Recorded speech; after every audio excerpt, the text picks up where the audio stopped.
What happens when an adult daughter decides to find out the truth about her late father, whom her family has erased from their memory? You won't believe how one forgotten signature in a book turns her whole life upside down and forces her silent mother to speak for the first time in decades. The kitchen smelled of boiled milk and unspoken words. Everything was as usual, on the surface. The same heavy mugs with peeling enamel, the same table with a worn flowered oilcloth, and her mother sitting on a stool with the look of a woman who had never made a mistake, even when she did. Especially then. Clara put the toast in front of her and added the jam she had made the night before, just because, not for a holiday, not for a visitor, not because she had to, but because someone in this house had to remember what it was like to do something out of kindness. Her mother looked at the plate as if it were a threat to her health. "I don't eat sweets," she said without looking up. "I know," Clara shrugged, "but I do." "Then why put it in front of me? So you can say you care?" Clara laughed, briefly and hollowly. The laughter sounded sharp. She knew this tactic. If you don't praise, at least sting. It was the family style of communication. Smiles were rare, and acknowledgement was almost a crime. Everything else had a hint of coldness. Behind her on the shelf were books, her father's collection. Her father used to read aloud in the evenings, while her mother loudly folded laundry in the bedroom. He read slowly, with emphasis. He had a voice that was not loud, but confident. When he died, her mother did not cry. She said, "May the earth rest lightly on him," but he was no saint. Clara poured herself some coffee and sat down opposite. Her fingers were trembling, not from grief, but from exhaustion. Today was a literary evening at the library, and she was going to spend it alone again. Old people, teenagers, sometimes a young teacher from the school. No one stayed long. But Clara stubbornly continued, because if not her, then who? Who would read poetry if no one cared? "Carrying your books around again?" Her mother glanced at the bag with the corner of the cover sticking out. "Yes. You're always with your head in the clouds. People are working, and you. I work too. You don't work. You walk around dreaming like you're 15. Clara said nothing. To argue would be to admit that she still had hope. But she had given up hope long ago. She just did what she could, as a person who had long been unloved, but not yet cast out. She stood up and took a book from the shelf, an old hardcover edition, her favorite, the one her father had read to her before bed last winter. The pages were yellowed, the cover was scratched, but inside was her father's voice. Warm, real. Not her mother, not her eternal condemning whispers, but the one who once said, "You are light, Clara. You are light, even if no one lights you up." "I'll take this one," she said aloud, more to herself than to anyone else. "Are you going to ruin the family heirlooms?" her mother muttered. "Or are you going to give it away?" Clara froze, the book in her hands, her fingers clenched. How did her mother know? Or did she just guess, as always, hitting her where it hurt the most? "What if I do give it away? Will the house fall down?" "It's not the house that will fall down. It's your honor.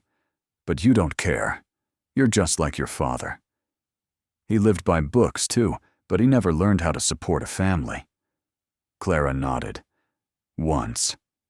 Slowly, and she went into the hallway.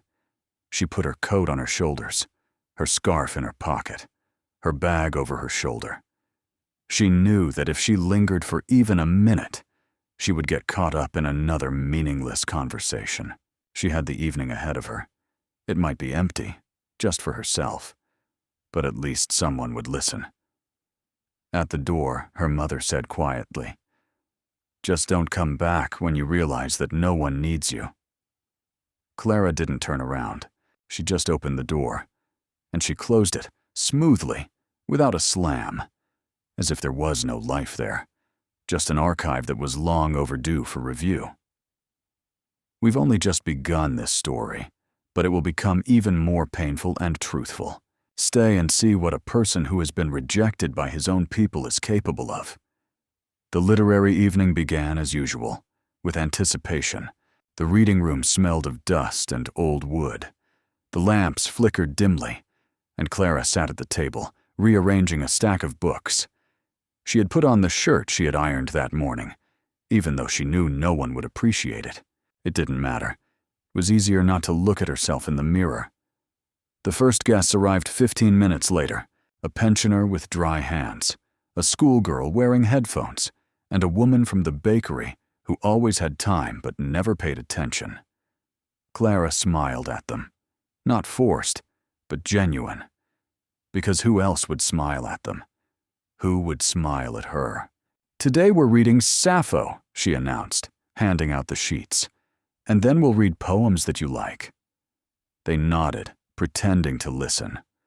One teenager looked at his phone under the table. Someone yawned. Everything was familiar. And yet it was important. Clara knew that these evenings were the only time she felt even a little bit alive. She took out the book she had taken from the shelf that morning. It was yellowed, with a scratched spine. Her father had read it when her mother refused to speak for weeks.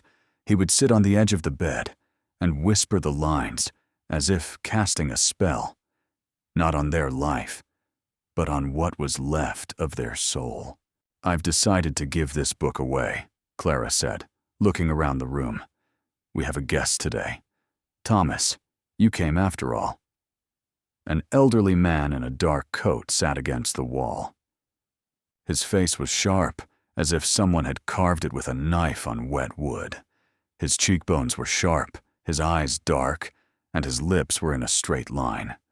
He nodded but did not smile. "I would like you to have it." Clara approached him and handed him the book. "It means a lot to me, but I think now it might mean something to you too." Thomas took it carefully, with both hands, as if he were holding a newborn baby. He opened it and flipped through a couple of pages. He said nothing. "I hope it finds you," Clara added, and sat back down. And then, as if in response, a voice came from the other end of the room. Not angry. Not loud. Just tired. "You've always been too soft, Clara. That's why they walk all over you." It was Matteo, an old friend of her father's, who sometimes stopped by, but rarely said more than 2 words. His voice cut through the evening like glass, not with a shout, but with a tone that conveyed 10 years of weariness and certainty. Clara didn't answer. She just clenched her fists under the table. He had no right. And yet he was right. All those evenings, those smiles, those attempts to be useful. It was all her attempt to earn what others got for free. Love, respect, warmth. She gave him a book that had once warmed her childhood, and in return she got a diagnosis. Too soft. She glanced at Thomas. He was still leafing through the book. Not a word. Not a glance. Only his finger slowly turning the pages, as if looking not for text, but for a trace.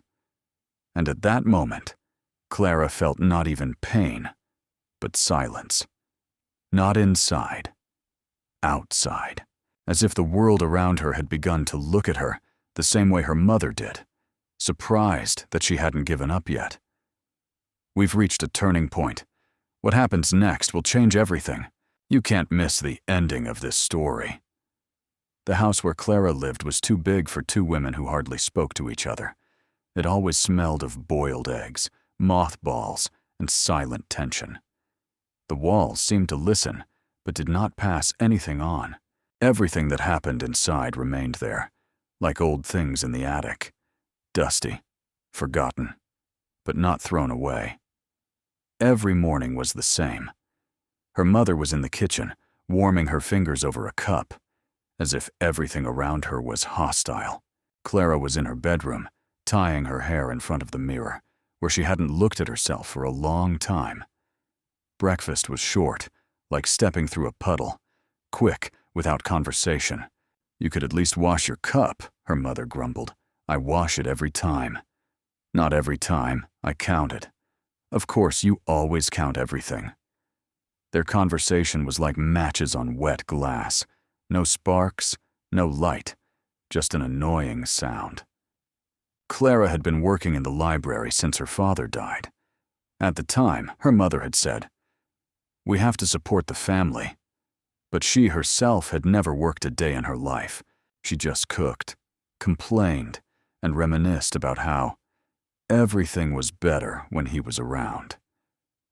And when he was around, by the way, she was silent too. Only then was her silence expressive. Everything was different at the library.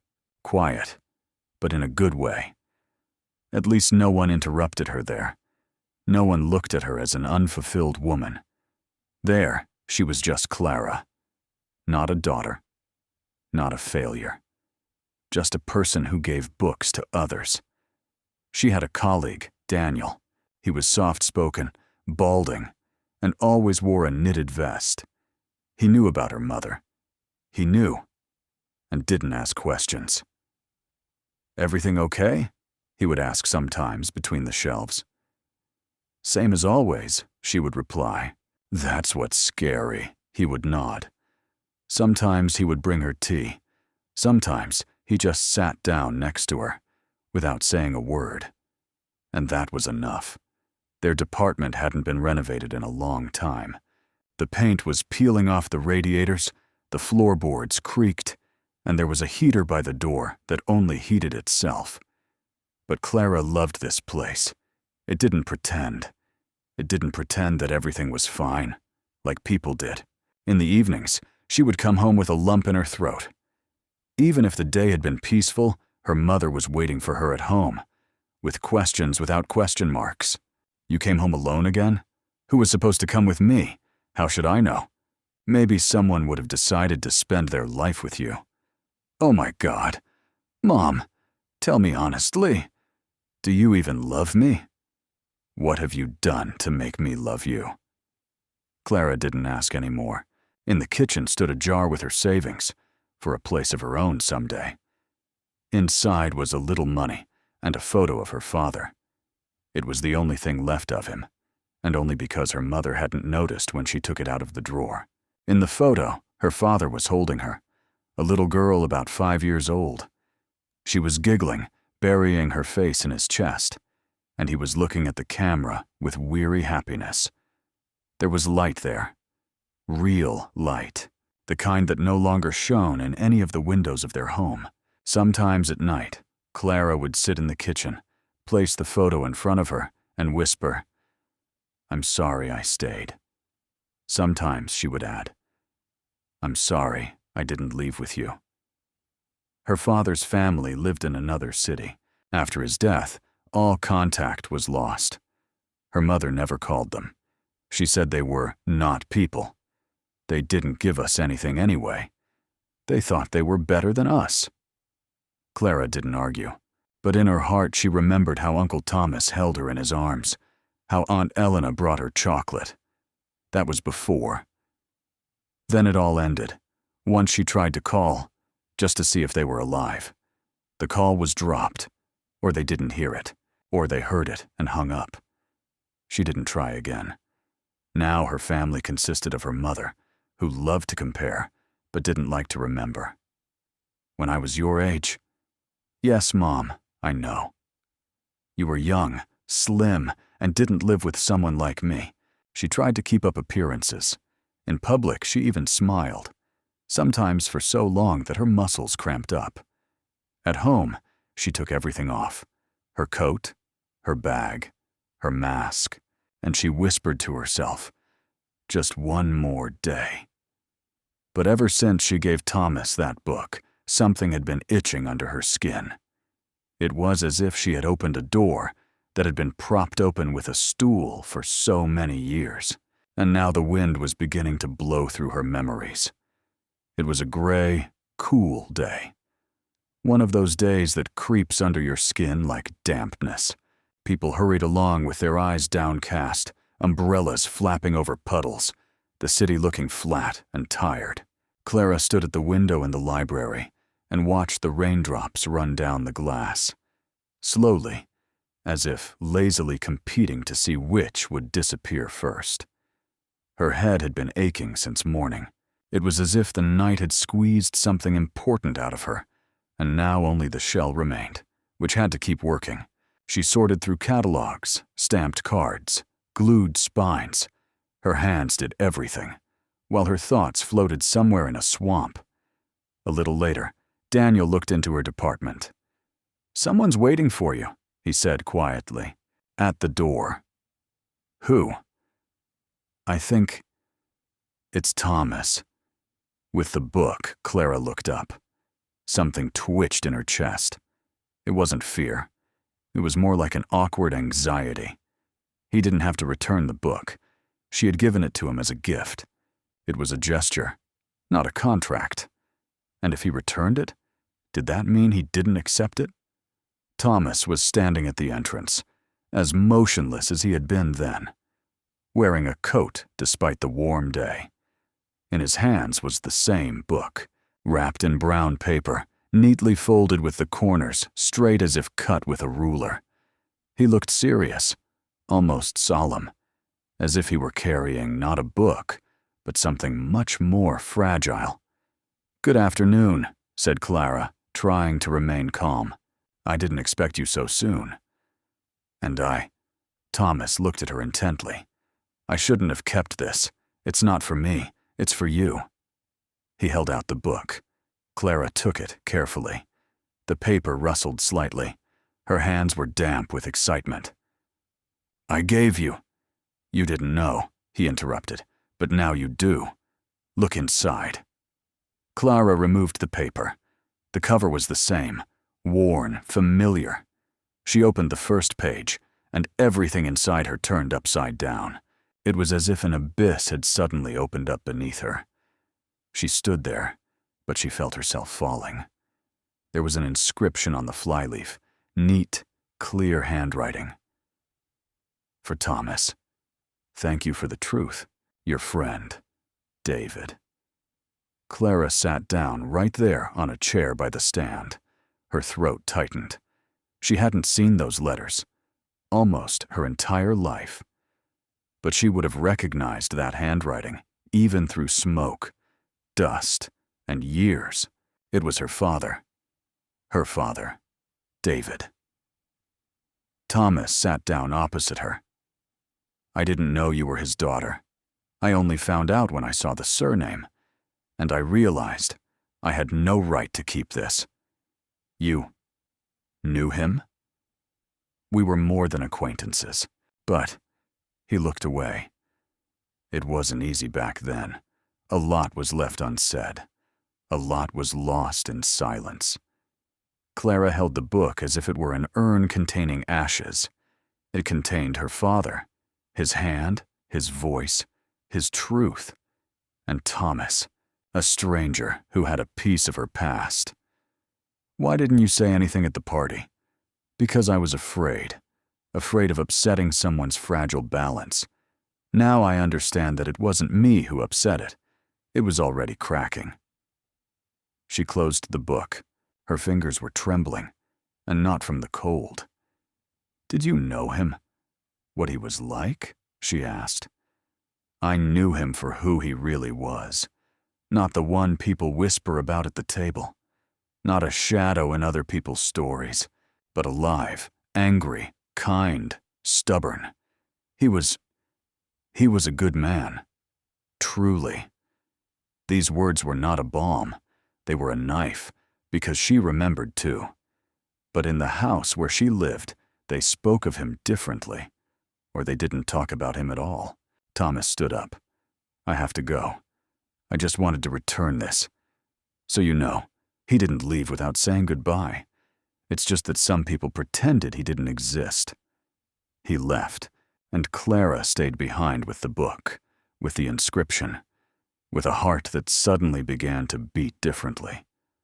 The book lay on her desk like a mine without a pin.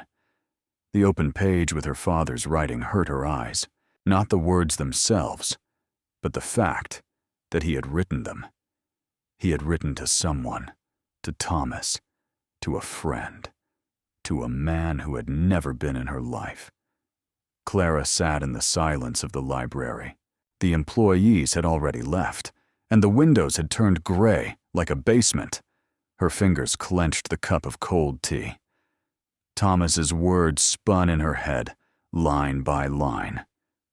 I knew him for who he really was. And her? Did she?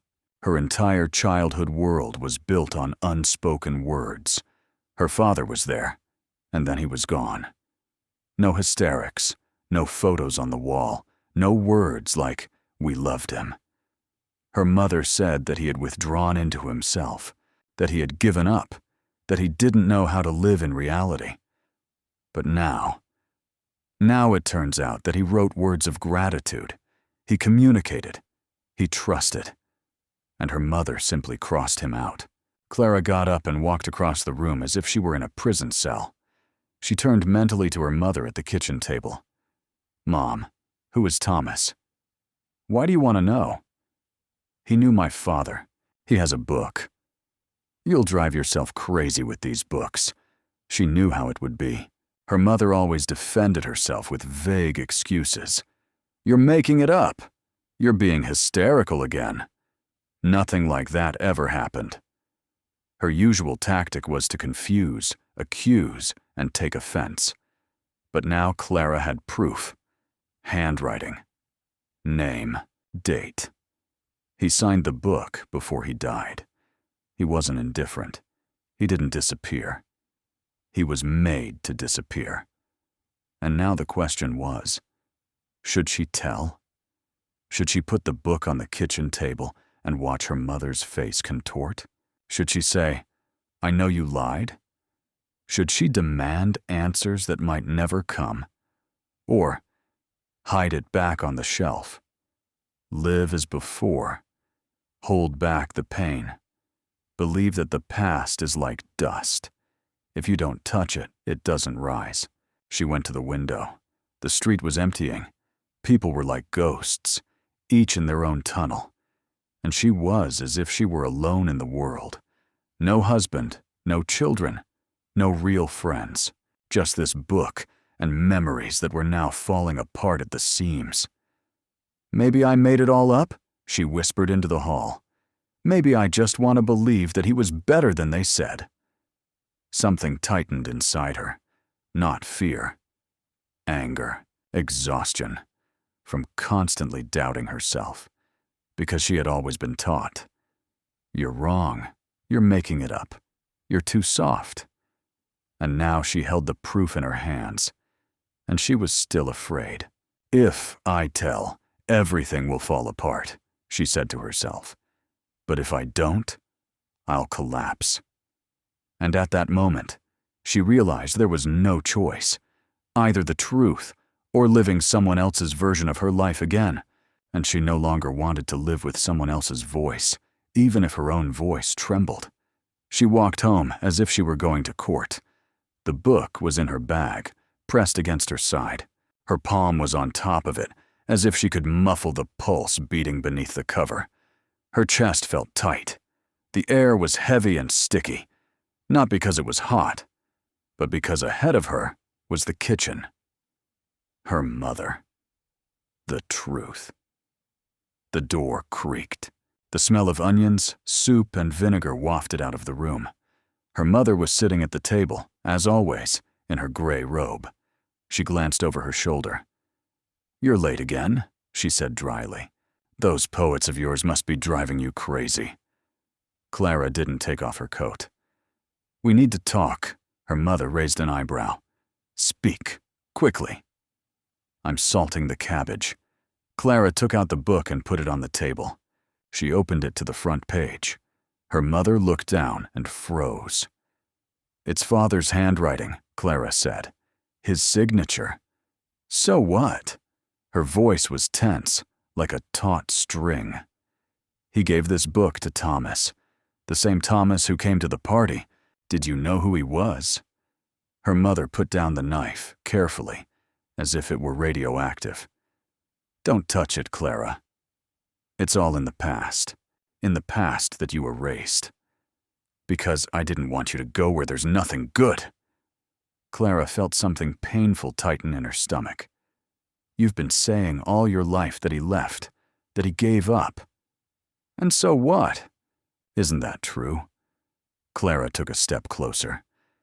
"He was alive. He had friends. He wrote. He felt. And you turned him into a shadow. Why?" Her mother stood up quietly, slowly. "Because he chose them, his books, his fantasies, and you, by the way, he left with me. I carried on, without tears, without help. He wasn't a saint. Maybe you just didn't want me to love him, because you didn't forgive him. Me?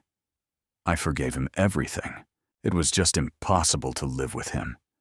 Clara looked into her mother's face and saw nothing but an old, tired stone. No pain, no remorse, only defense. "You had no right to decide for me," she said. "I had the right to remember." Her mother looked away. "You're too soft, Clara. You always have been. And now, again with the books, again with the feelings, again with the drama. Better drama than a life without reality. The present is this," her mother pointed to the pot. "Soup, stove, bills. Everything else is fairy tales." Clara looked at her, and a new voice began to rise in her chest. Not plaintive, not childish, quiet, but firm. "I will no longer live by your truth, Mom." She turned around. She slung her bag over her shoulder. She didn't take off her coat. Her mother was silent. She didn't even call after her. Clara stepped onto the porch, and for the first time in many years she felt, yes, she was alone.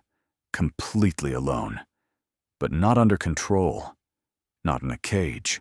Just herself, with a book in her hands. And with the right to know her father. The library smelled of old pages and wet clothes. Puddles under the employees' shoes slowly spread across the tiles. But no one was in a hurry. Autumn had arrived as it should, with a gray sky, wind, and the feeling that something was leaving and would never return. Clara arrived early. She had her bag with her. She couldn't leave it at home. Not after yesterday. Her mother hadn't spoken a word. Not a word, not a glance. Only the door to her room now closed with a distinctive click, loud and angry. Clara stood by the cabinet with the catalogs, leafing through the faded cards as if looking for some meaning in them. "You seem not yourself today," she heard Daniel's voice behind her. She turned around. "Where do you think I am?" "Well, definitely not in this library. Somewhere deeper, in the basement. Or in the attic," she snorted. 3 guesses who slammed the door like in a drama again. "Mom?" "Yeah, classic." He came closer and put 2 cups on the table. "Coffee. No sugar. You don't like it sweet." "Especially lies," she muttered. He sat down next to her. He was silent. He waited. Clara took out a book. She opened it. He signed it, to my father, to Thomas, with his own hand, before he died. And I spent my whole life thinking he had just disappeared. You knew that wasn't true. I knew, but I didn't prove it. And now, I can't help but prove it. Do you understand?" He looked at the page, carefully. "You're holding it like a weapon. Because that's what it is. Against whom? Against the darkness, against the silence, against my mother, who has spent her whole life pretending that nothing happened." Daniel was silent for a long time. Then he said quietly, "Maybe she's not pretending. Maybe she really did write him out of her life, to keep herself from breaking. And I was supposed to live with that? Number. But you did, and you're still standing. I'm standing because I'm holding on to scraps. He smiled, not condescendingly, but warmly. You're not holding on to scraps. You're holding on to meaning. And that's a big difference. Clara looked at him. For the first time, she really saw him. He had been there all along. He hadn't intruded. He hadn't pushed. He hadn't pitied her. He had just been there, like someone who doesn't ask why you're crying in the hallway, but just sits down next to you and stays silent for as long as you need. You know, she said, I've spent my whole life thinking that in order to be heard, you have to shout. But now I realize you can just say quietly, I know. And you said it? I did. And what happened? She didn't answer. But you said it, and that's enough. She sighed, deeply, slowly. I want to know more, she said. About him, about Thomas, about what happened before. Then start with a book. Sometimes there's more between the lines than in entire lives. They were silent.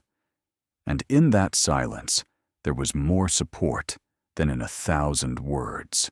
For the first time, Clara felt that she wasn't completely alone. And maybe everything was just beginning. For 2 days, Clara lived as if someone else had taken over her body. She got up early, not because she had to, but because something was calling her. Her fingers turned the pages of old letters, photographs, and library cards. She had something to do. It wasn't just another workday. It was a mission. It was as if she had become someone else again, not just her mother's daughter. The list began on a scrap of paper. Thomas. Find out more. Matteo. Why did he say, too soft? Elena. Where is she now? Photo. Look again. Book. Read again. The items weren't complicated, but each one touched a raw nerve. She started with the simple stuff. She reread the book, slowly, pausing, and she saw that there were lines her father had once read to her before bed. She remembered the intonation. He didn't emphasize the words the same way they did in school. He always added meaning that wasn't there in the letters. Now, years later, Clara was reading it herself for the first time, and she understood. These weren't just poems. It was a confession. His, hers, the whole family's. The next day, she went to the library archives. She asked for the old catalogs. I need lists of participants in literary circles from 20 years ago. We don't have anything in digital form, the archivist shrugged. Only paper. But there are notebooks. The names are there, if Jana Edmundovna kept them then. The notebooks were thick, with bookmarks and covered in pencil writing. Clara leafed through them and found what she was looking for. The page read, Poets Club, members, David M., Thomas L., Elena G., Matteo R. She stopped. Her heart pounded. He was there. He really was part of something. His name wasn't made up. He hadn't been forgotten. It had simply been suppressed. She remembered Elena's name. She was her father's sister. She used to visit. She gave her chocolate. Then she disappeared. Her mother used to call her a bitch, daddy's girl, always sticking her nose where it didn't belong. Clara went to the phone book. Yes, they still had those. Thick, dusty, smelling of time. She found 2 names that matched the one she was looking for. One was on the outskirts. She drove there. The house was 1 story, with a peeling facade and a creaky porch. She knocked. A woman opened the door. She was about 60. She had good posture, a straight back, and clear eyes. Elena? Yes. I'm Clara, David's daughter. Oh my God. Elena looked at her as if she had seen a ghost. Then she sighed sharply and opened the door wide. Come in. Tea. Crackers. The silence was deafening. I didn't know how to find you, Elena said. After the funeral, your mother told us to stay away. She said you were her daughter, not his, that he didn't deserve to be remembered. Clara listened, and something grew inside her, like heat. Not anger. No. Something else. Thick. Heavy. She didn't say anything. About you. About him. Only about betrayal. David didn't betray anyone, Elena said quietly. He was sick. He fought. But he didn't give up. She was the one who left him inside. He said, I'm dying, but it seems like no one needs me anymore. Tears came unexpectedly. Clara didn't even have time to stop them. She just sat down and covered her face with her hands. Elena came over and put her hand on her shoulder. You needed to know this, back then. But, even now, it's not too late. They talked for a long time, about her father, about his youth, about the poems he used to read, about the evenings when he argued, laughed, and made plans. When Clara left the house, it was already dark. The air was fresh. For the first time in a long time, she felt that she wasn't living in someone else's shadow. She was living her own life. But still, a feeling of unease lingered in the back of her mind. Home. Her mother. She knew her mother would never forgive her. She would never let her go. And somewhere out there, a dull, grinding sound grew louder. Clara returned home closer to midnight. The light in the kitchen was still on. Her mother was awake. She was sitting as always, in her corner, with a rag in her hands and an empty gaze fixed on nothing. No newspapers, no books, no television. Just a habit. Keeping watch. Clara put her keys on the shelf and was about to go into her room when her mother spoke without turning around. Where were you? At Elena's, Clara replied calmly. Her mother tensed slightly, but still did not turn around. So, you found her? After all. What did she tell you? Clara leaned against the doorframe. She wasn't going to keep quiet. Not now. She told me how you forbade them from coming to the funeral, how you said that father didn't deserve a farewell or to be remembered. Her mother stood up slowly. Because he betrayed me. United States. You. No, Mom. You wrote him off. He wrote poetry. He lived. He breathed. And you closed the windows, drew the curtains, and told me not to look. I was saving you. Her voice broke. You don't know what he was like. He left home. He wrote to someone. He cried at night. I couldn't take it anymore. He left because it was unbearable here. And you think it's bearable? It would have been easier if you had just said, yes, he was a man, not perfect. But he was your father. My mother was breathing heavily. What, do you want to throw a memorial party? Gather all those poets, friends he loved more than his family? He wasn't a saint, Clara. He was weak. And you're just like him. You forgive everything. You look for meaning where there are only broken pieces. Clara was silent. The words hurt. But they didn't wound her, because for the first time she heard fear. Not uncertainty, not coldness, but confusion. Her mother was defending herself, but not from Clara, from the past. I found a draft, Clara said quietly. In the book he signed for Thomas, between the pages. A letter. For me. He wanted me to know that he had fought, that he had loved. He asked for forgiveness. Her mother sat back down. She buried her face in the table. I burned almost everything, so you wouldn't suffer. But you took away my right to decide how I feel. Clara took the letter out of her bag. It was short, just a few sentences, yellowed paper, crooked handwriting. Clara, if you ever read this, know that you were my light. I wanted to be there for you. I really did. I'm sorry I couldn't.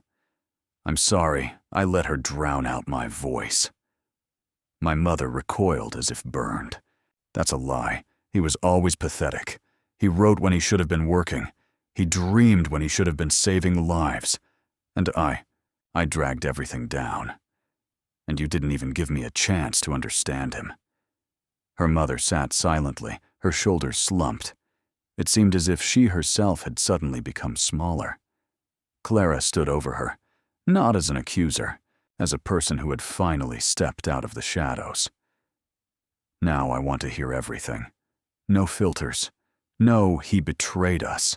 No, he was weak. Just how it really was. Otherwise, I'm leaving. Her mother slowly raised her eyes. You already left, a long time ago. Into your books. Clara nodded. And you into your version of the past. And that's it. After that, there was no turning back. After that conversation, a different kind of silence fell over the house. Not angry or sharp, but sticky, like a swamp. No slamming doors, no shouting, no reproaches. Only a deaf, invisible wall behind which her mother moved slowly, like a shadow.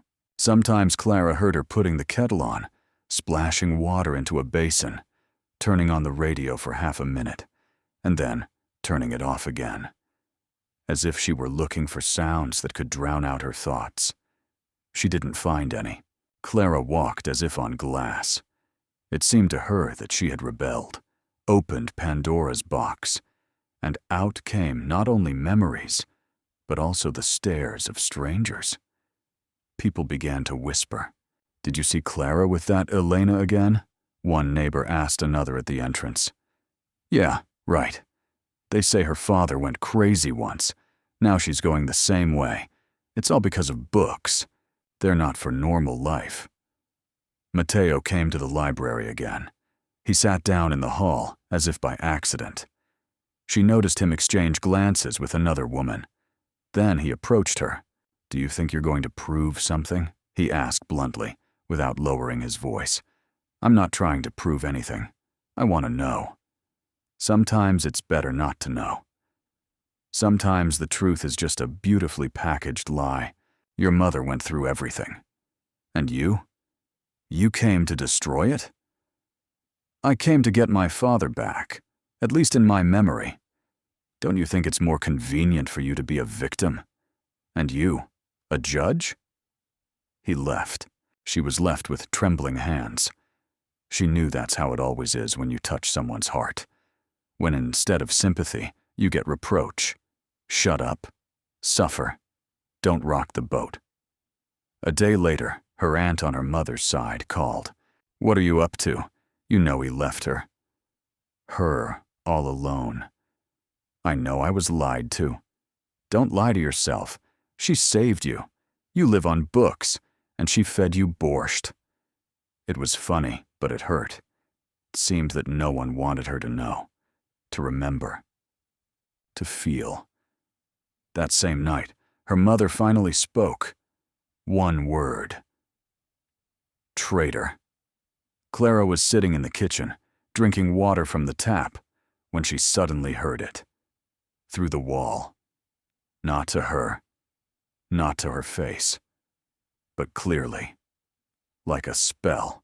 And that word said it all. Her fear, her resentment, her rage, her weakness. She didn't cry anymore. To cry was to ask. And she was tired of asking. Her strength was fading. Even Daniel had become strange. Silent, nervous. Suddenly he started coming home later and leaving earlier. Is everything okay? She asked him once. I have things to do, Clara, he said curtly. Is it because of me? It's not always about you. And he left. All that kept her going was a book, a letter, a draft. But even they now seemed like pieces of paper, because all around her was a wall again. She thought, maybe it really was better not to know. Maybe she was destroying everything she was used to. And then she caught herself thinking, better to destroy the lie than to live in it like in a temple. But now she felt that she was being pushed out. Again. Like after her father's death. Quietly. Without scandal. But confidently. In the evening, the rain pounded on the windows, as if someone wanted to come in. It was as if the wind was bringing into the house everything that Clara was trying to keep out. Whispers, condemnation, fatigue. The room was cold. Her mother had turned off the heater. To save money, she said. But Clara knew it was punishment. She sat on the floor in her room, surrounded by scattered books. Her father's letter was under her pillow, where no one could reach it, not even her. She didn't have the strength to look at it anymore. The words that had once warmed her now burned her. Daniel hadn't come for 3 days. He hadn't called or written. The library said he had taken time off, due to circumstances. No explanation. He just left, like everyone else. Elena hadn't called either. Maybe she wanted to, but Clara didn't answer. She couldn't bring herself to. Every conversation now felt like a burden. Even kind words sounded false. Even "you're not alone" seemed like a lie. Because she was alone. That wasn't a figure of speech. It was a fact. She tried to write dash in a notebook. Anything. To pour it out. To tear it out. But the words wouldn't come. Only scratches with a pen on paper. As if someone was holding her throat from the inside. Her mother hadn't spoken to her for a week. She just put her plate on the edge of the table. Sometimes, she didn't even do that. As if she wasn't there. Air, a shadow. And Clara felt that something had broken. Not outside. Inside. Not a scream. Not hysterics. Just silence. The kind that follows a scream. When everything has already been said. But nothing has changed. That night, she took out a photo of her father. The one where he was holding her as a little girl, with freckles and wide eyes. She looked at it and suddenly tore it in half. Carefully, along the eyes. Not out of anger, out of helplessness. Because she couldn't pretend anymore that he was with her. That he was somewhere nearby. He wasn't there. Just as there was no truth. Just as there was no warmth. Just as there was nothing. Then she sat down on the floor, her back to the bed. Her head dropped. Her shoulders were like stones. No tears fell. There were none left. She didn't want to look for them anymore. She didn't want to talk. She didn't want anything. Not to know. She didn't want to remember. She didn't want to argue. She just wanted to disappear. Not die. No. Just get up and leave, so that no one would notice. The night was so dark that even the moon seemed to have lost its power to shine. The room was a black rectangle. There were no lamps, no clocks, only her breathing, and even that was too loud. Clara lay on the floor. A rolled-up sweater was under her head, and a torn photo lay at her feet. Her father's letter lay nearby, half out of the envelope. She didn't look at the ceiling. She just listened to her heart beating. Thump, thump, slowly but stubbornly. Inside there was silence, not emptiness, just silence. The kind that comes after a storm. Doesn't promise sunshine. It just is. She remembered how her father used to take her to the park. That park had everything. Hot corn on the cob wrapped in paper, stubborn pigeons, the smell of leaves, and that wooden bridge over the pond. Her father always walked a little behind her. He didn't hold her hand. He just said, "I'm here if you fall." And then she fell. It was funny, childish. She scraped her knee, and he picked her up. He didn't scold her. He didn't gasp. He just blew the dust off the scratch and said, "You're stronger than you think." Now she remembered it, not as a picture, but as a voice, as a smell, as a feeling that you're not alone. Even if all the windows on the street were dark, she thought, if he were alive, what would he say? Maybe nothing. Maybe he would just pour some tea and sit down next to her. And suddenly, a strange calm came over her. No victories. No answers. Just knowledge that she was no longer the Clara who had stood silently in the kitchen while her mother hurled phrases like knives. Now she knew she had a voice, even if it trembled. She had memories, even if they were fragments. She had the truth, even if no one wanted it. She looked at the letter, picked it up, put it back in the envelope, carefully. Not like a sacred object, but like something that belonged to her. Only her. No one would save her. Not her father. Not Daniel. Not even the truth. But she could save herself. And that was enough. In the morning, the house smelled of coffee. No bitterness, no malice, just coffee. Clara got up without an alarm clock, without irritation, without the usual question, why?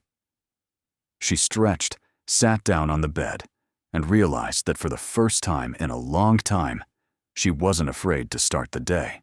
Her mother was slamming the kitchen cabinet door, not loudly, not demonstratively, just slamming, as always.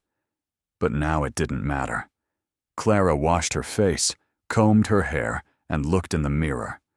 Her face was the same, only her eyes were different. Calm.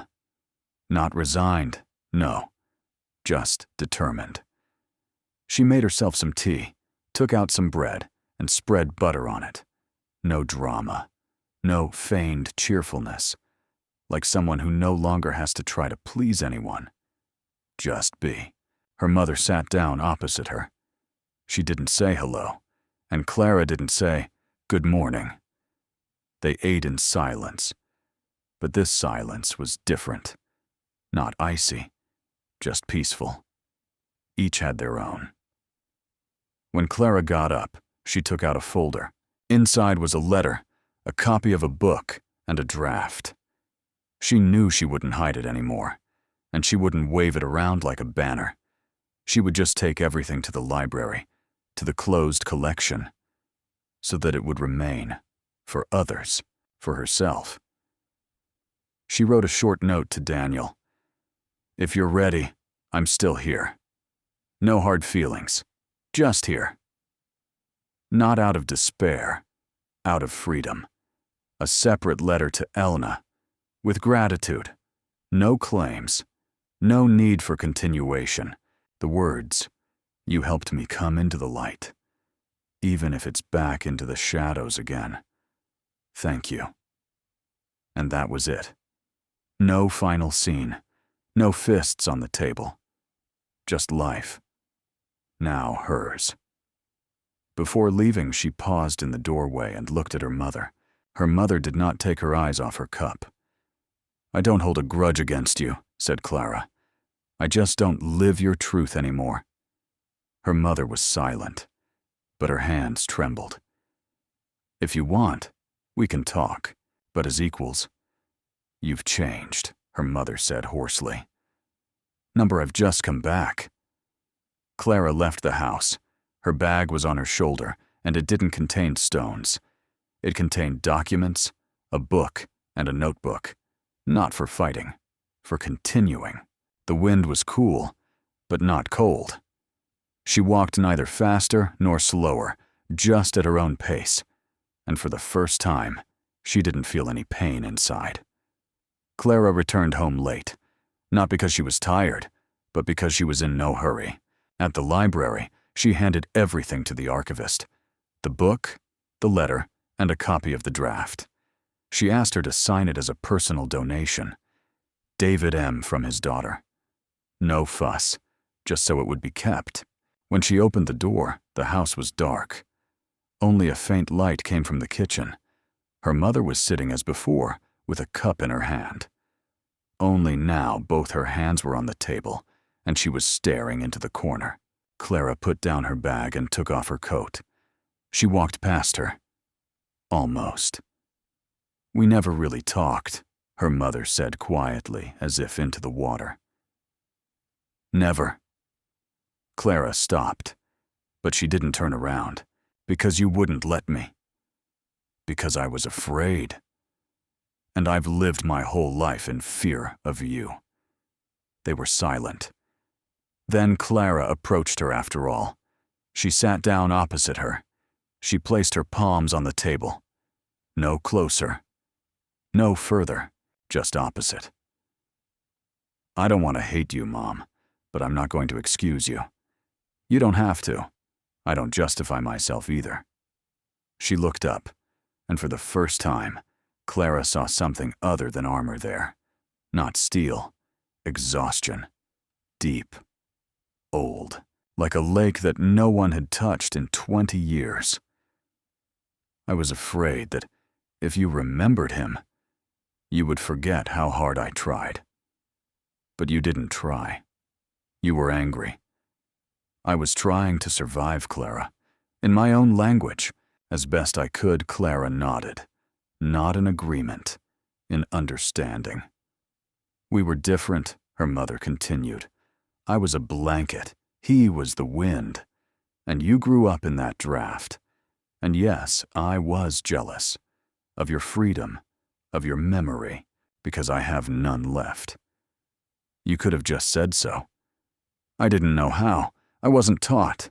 We were taught to hold on, to keep quiet, to endure. But you're a different person." They fell silent for a long time. Then Clara said, "I won't leave. But I won't keep quiet either. I'm not your shadow. I'm your daughter, with my own history, with my own pain, and now, with the right to my own truth." Her mother nodded. "All right." And that was enough. They drank tea, without talking, but without tension. And that too was enough. The kitchen was the same. Peeling oilcloth, old tiles, a teapot with a worn handle. Only now, it didn't weigh on her. It just was. Clara poured herself some tea, slowly, without rushing, into an old mug with a crack around the rim. She used to hate it. Now she just held it in her hand, like something that had been with her, too long to throw away. Her mother sat in the corner, silent, but she didn't look away. She just drank. Clara put a new book on the table. Not the same one, a different one. Her own. Lines appeared in the notebook she had been carrying with her for the last few days. Not poems, not memoirs, just notes, thoughts, observations, her voice. Soft light fell through the window. There was no hope in it, and there was no despair, only peace. She got up, put the letter back in the box, put it in the drawer. She didn't hide it. She just put it there, like a memory that you don't have to hold in your hand every day to keep it with you. Her mother watched her move around the kitchen. "Clara," she called suddenly. "I'm still learning to be a mother." Clara smiled quietly. "And I'm learning to be a daughter." They didn't hug. They didn't cry. They didn't forgive each other with words. But the air between them became softer. It was as if the room had sighed. Clara stepped out onto the porch. The wind was cool. Not sharp, just real. She looked up at the sky, and for the first time, she didn't wait for a sign. She didn't wait for anything to change. She had already changed herself. If this story touched you, write the word memory in the comments. We read every message. Maybe your response will help someone else take the first step toward the truth in their family.